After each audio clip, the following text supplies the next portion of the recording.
Hello, this is William Cooper. Welcome to Awakening Together, Relaxing into Happiness. I trust you're doing well. Today, let's look at various paths to awakening.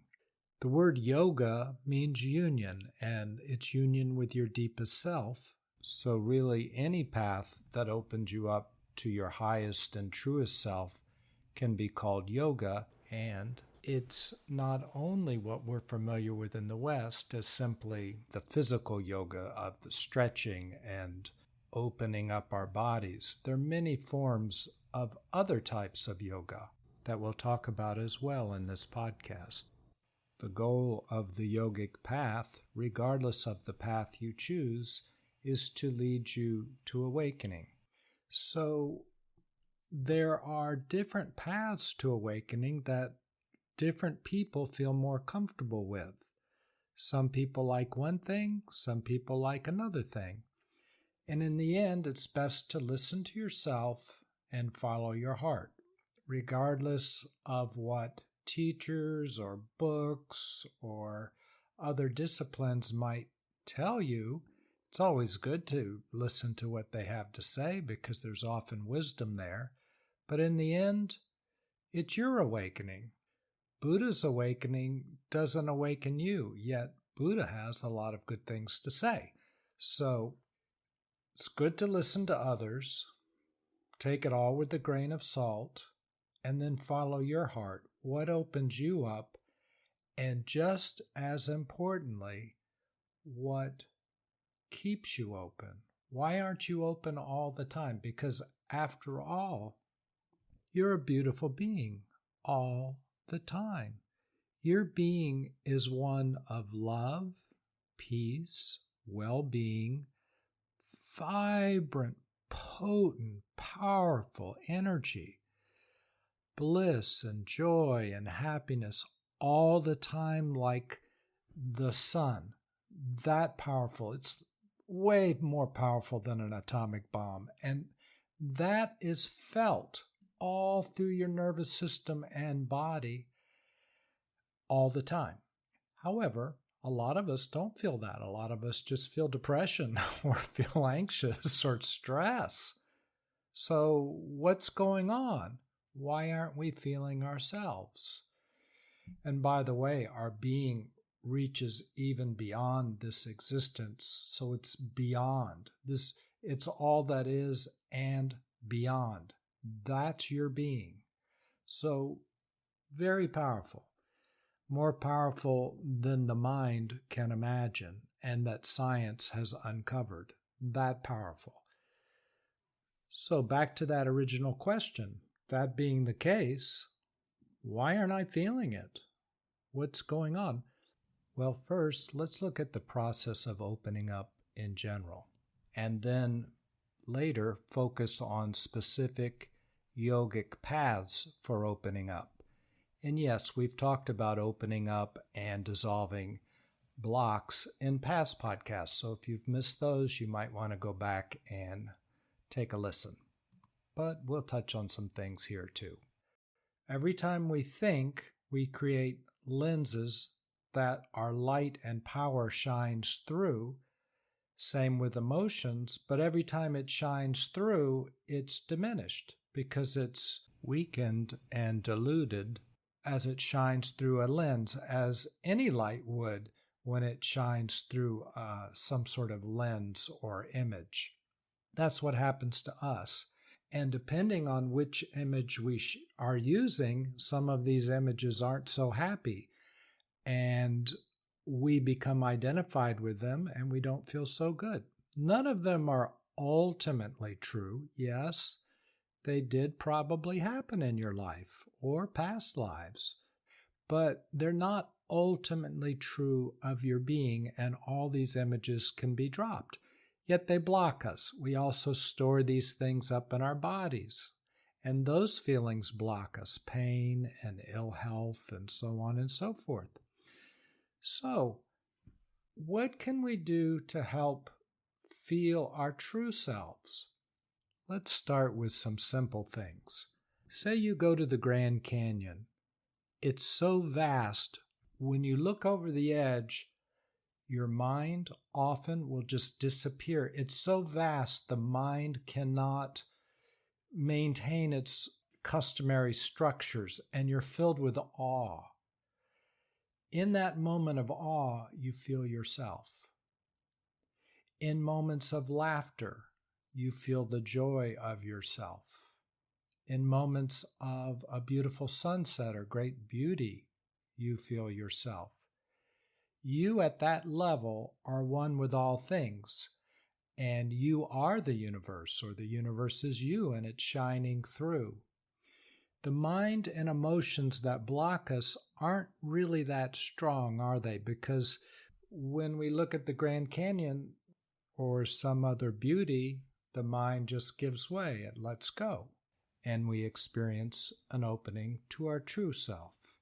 And it reveals the awe, the joy, the happiness, the laughter, the truth of ourselves.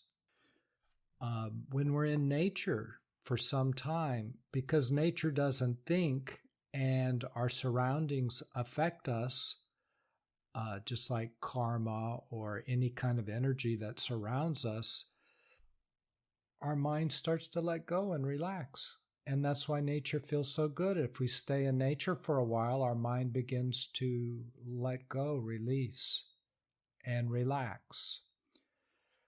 A former minister of art in France, when asked, said his definition of true art was something that when you look at it, when you're in its presence, it's like a portal to the divine. He says everything else is just a pretty picture. But if when you look at it, it opens you up to the divine, that's art. Same with music. When it opens you up to the divine, and by the divine, I mean whatever that word means for you, but the oneness, the universe, and ultimately you are one. There is only oneness, and so that is you, right? So often people look for things that open them up, and that can be the one part of your path. What makes me feel good? What opens me up? Sometimes people say, follow your bliss. Joseph Campbell, that was his phrase, follow your bliss. And that's such a good idea. It opens you up. It starts to tune you into yourself. But as you follow your bliss, what happens? You get the new car. That's blissful. You see the Grand Canyon. It's awesome. You become a billionaire. Great. But after a day, so what? Your heart closes back up, right? It wears off. And so there are two sides to all of this. The first side is find out what works for you and opens you up. Great. But as you close back down, notice what's closing you back down. That's pretty important. And is there a way to dissolve that? That's very crucial, right? And that's what we talk in our past podcasts. If all this is new to you, you might want to start at the first podcast and work your way forward. But there are many paths, because when I see the Grand Canyon or I string together exciting events in my life, today the Grand Canyon, tomorrow Sedona, the next day I'll go to Las Vegas, the next day I'll go skydiving, the next day river rafting, and I keep getting bursts of openness and laughter and feeling good, and then I shut down and quote unquote lose it all. Then I have to find something else and then something else. Well, that can wear you out, and it can be depressing after a while. You finally learn that, I could do this forever and I'm not really going forward. Is there a better way? Well, there are some yogic paths that are designed to open you up. And let's talk about those briefly. Maybe you're familiar with them, or maybe one or two of these paths will resonate with you. Remember, only one path has to do with what we consider as yoga in the West, hatha yoga, where you stretch and you move your body. The rest are other ways to find union with yourself. And you can use one path or a combination of all these paths. Or you can discover a completely different path. It's all about you and what works, what brings you to self-realization.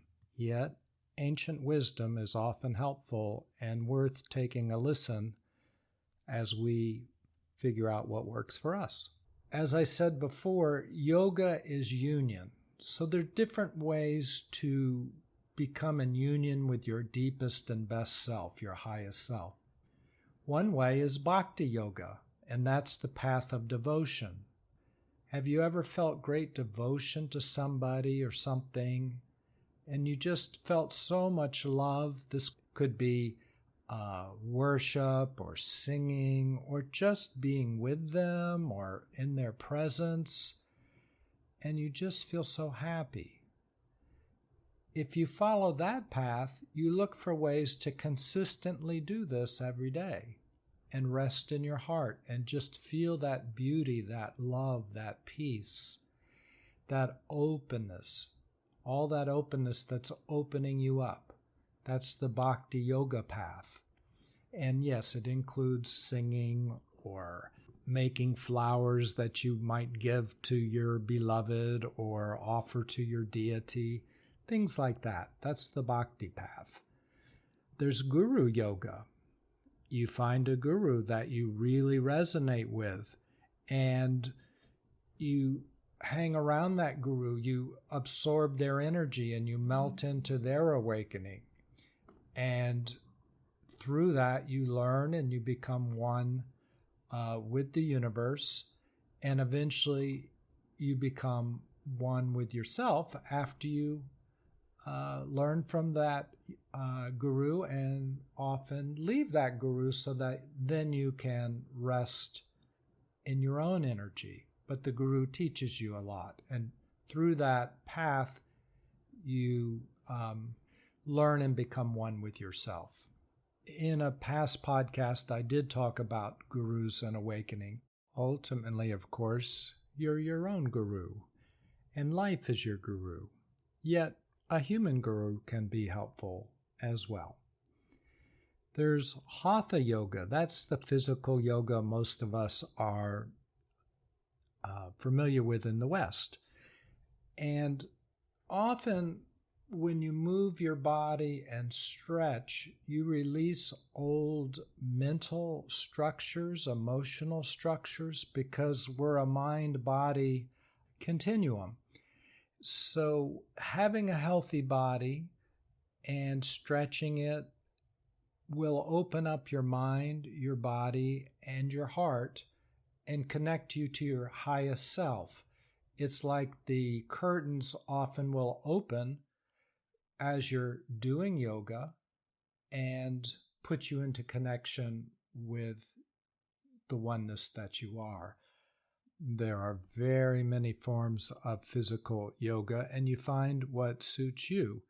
You can join a local group. Many teachers you can find online. Many of them are free and quite good.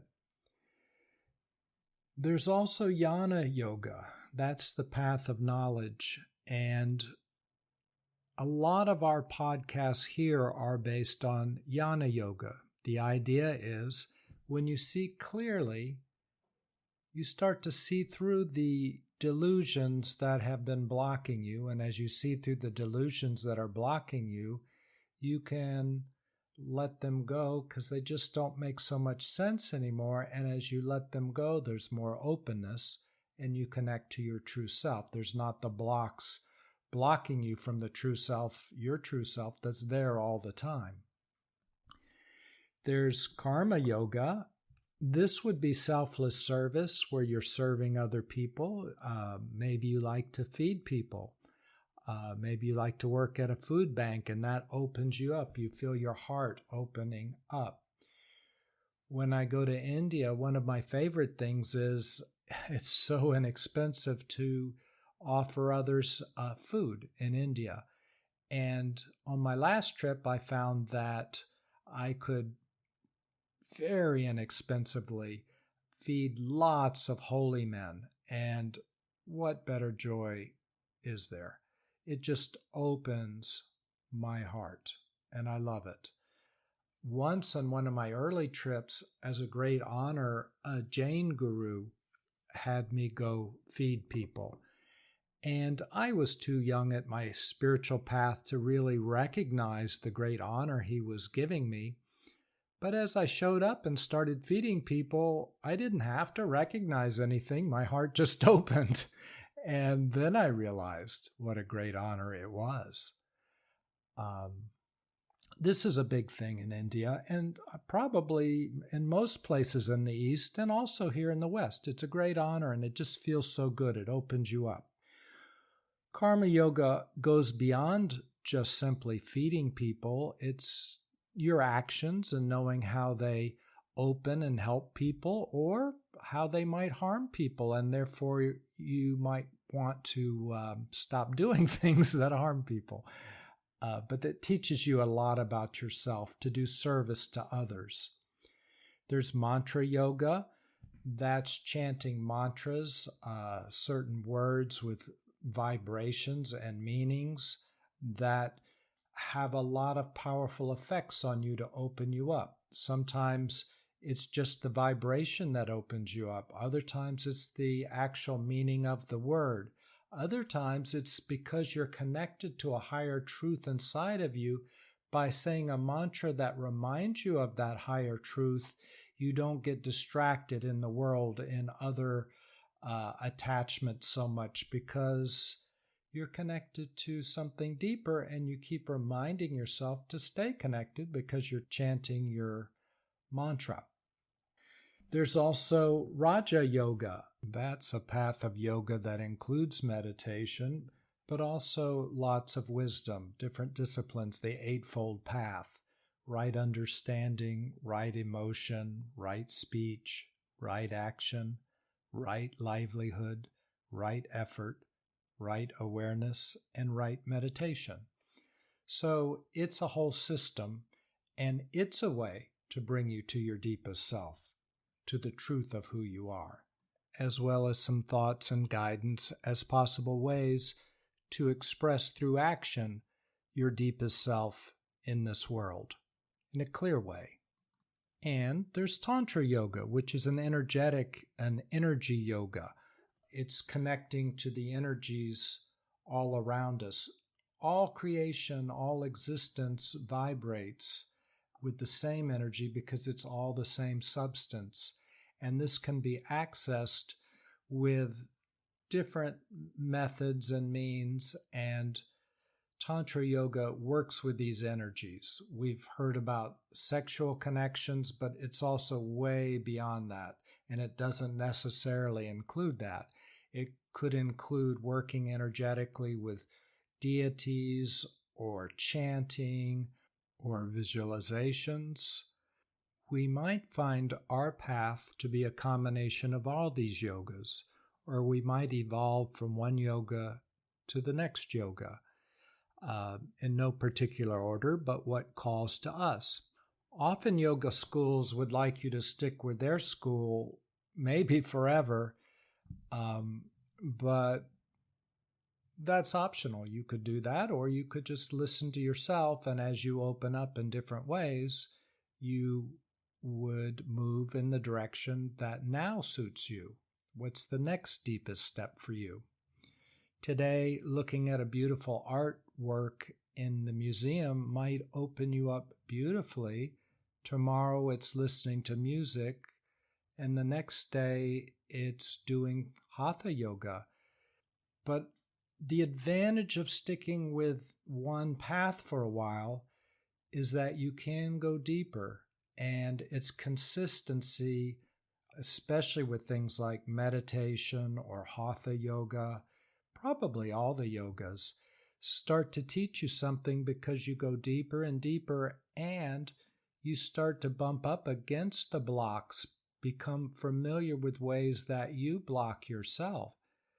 And then because you're becoming familiar with the ways that you personally use to block yourself, as you watch those blocks and combine it with a number of things we've been talking about in the previous podcast, you can begin to see through those blocks, or the power of your awareness can begin to melt those blocks.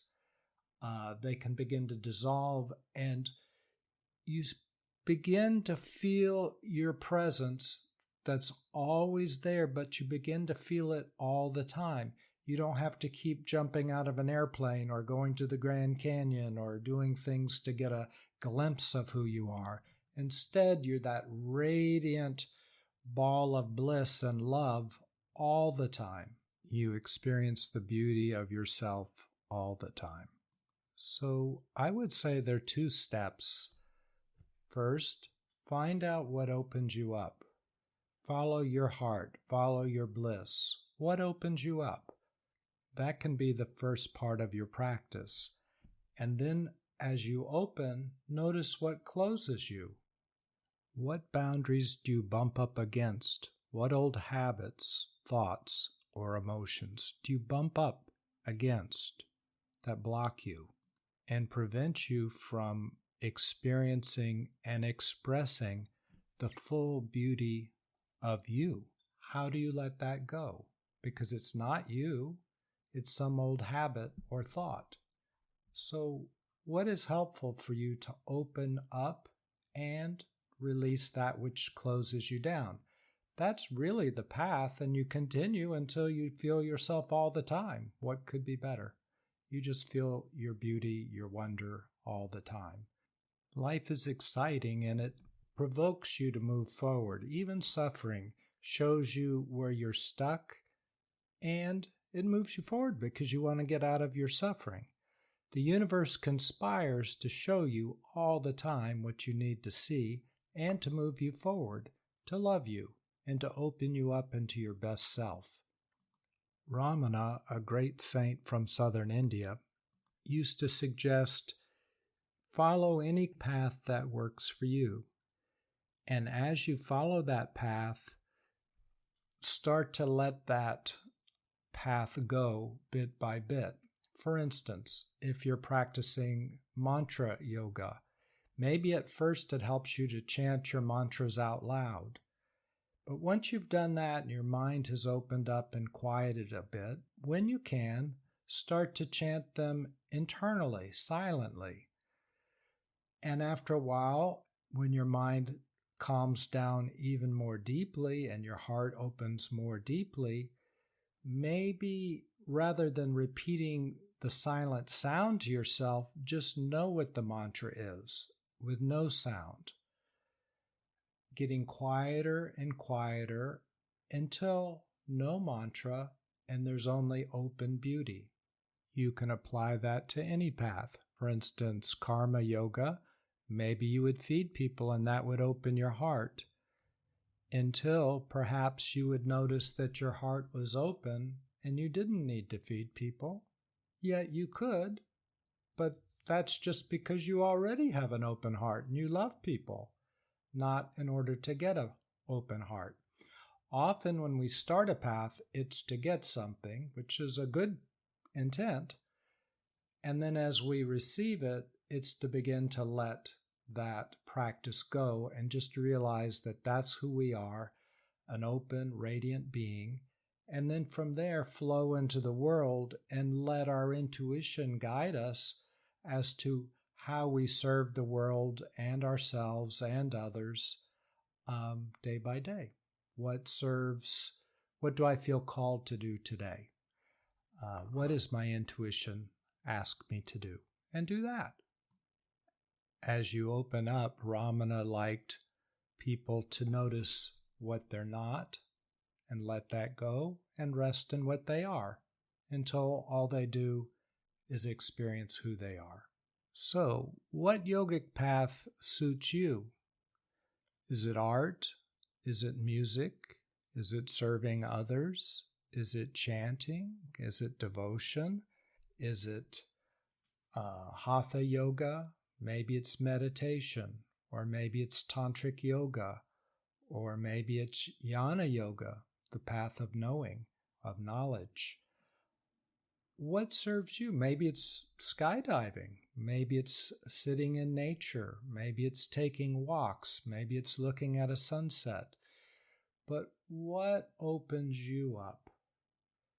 That's who you are. You know, there's only one love, and that's the love that you feel when your heart opens. That's no different than the universal love. It's the same love. It's shining through your heart when it's open.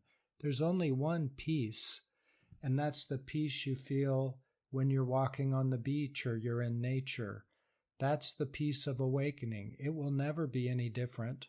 It will be simply that there won't be blocks blocking it out. That will be the peace you will feel all the time in awakening. The love will be the love you feel all the time in awakening. When you feel bliss looking at the Grand Canyon or at a beautiful painting, that's the bliss you will feel in awakening. So there's only one bliss, there's only one love, peace, and happiness, and that is the bliss of you, the peace of you, the love of you. And as you are in touch with it, you're in touch with yourself. You're at the end of the process the moment you're in touch with your own beauty. All that's left to do then is to notice the things that come up and block that and let them go. So that's the yogic path. It's so nourishing to find the yoga that opens you up. It feels good, right? Okay, enjoy. I look forward to talking to you next time. Take care. Bye. Hello, this is William. If you've enjoyed this podcast, please consider sharing it with somebody else. Send them a link. Thanks so much.